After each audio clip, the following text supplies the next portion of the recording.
Svi nosimo obuću. Neki imaju više obuće, neki imaju manje obuće.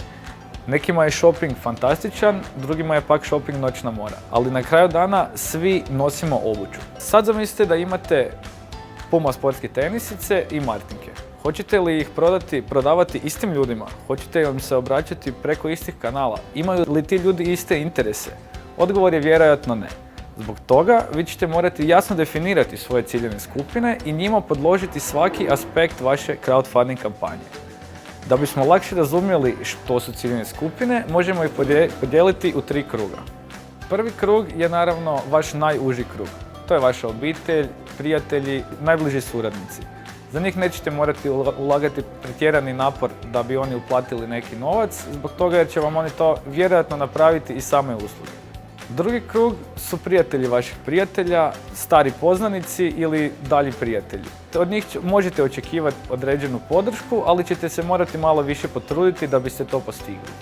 Treći krug je šira javnost. To su ljudi koje nikad niste vidjeli, koje nikad niste upoznali i o kojima vjerojatno ne znate apsolutno ništa. Zbog toga to je najvažniji krug za svaku kampanju i njemu morate prilagoditi apsolutno svaki segment. Kako ćete to učiniti? Prvo morate saznati kakve karakteristike posjeduje taj krug. To su demografske karakteristike i psihološke karakteristike. Između ostalog, morate odrediti koja je dob tog kruga.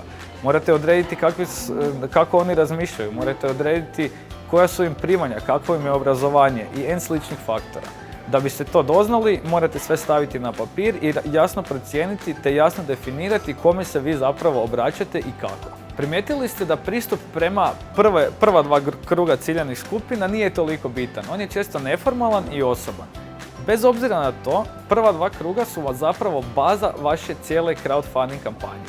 Zašto je to tako? Nepisano je pravilo da prije same kampanje morate sakupiti 30% od ukupnog cilja kojeg želite prikupiti na kampanji.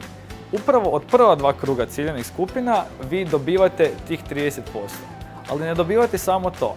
Uz tih 30% vi ćete dobiti i momentum, ali i kredibilitet prema trećem krugu ciljanih skupina i na taj način ćete im olakšati da oni zapravo i podupru tu kampanju na način gdje će oni vidjeti da zapravo drugi ljudi podupiru tu ideju. Ljudi često ulaze u kampanju misleći ja proizvodim tenisice, svi će biti moja ciljana skupina.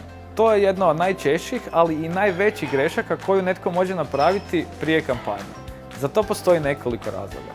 Prvi je taj da ako kažete da su svi vaša ciljana skupina, vi zapravo sugerirate da vaša ciljana skupina nije nitko konkretno.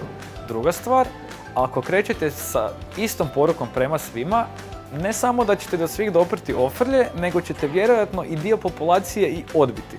Treća stvar, a možda i najlogičnija, je ta da marketing prema svima košta abnormalno puno novaca. Možemo zaključiti i možemo sugerirati samo to da vi ciljane skupine odredite što je preciznije moguće. Od svih tih ljudi vi zapravo tražite puno više od financijske podrške. To je vaša buduća zajednica, to su vaši budući ambasadori i to su osobe preko kojih će drugi ljudi čuti za vas ili za vašu ideju. Zato budite vrijedni, ali budite i hrabri.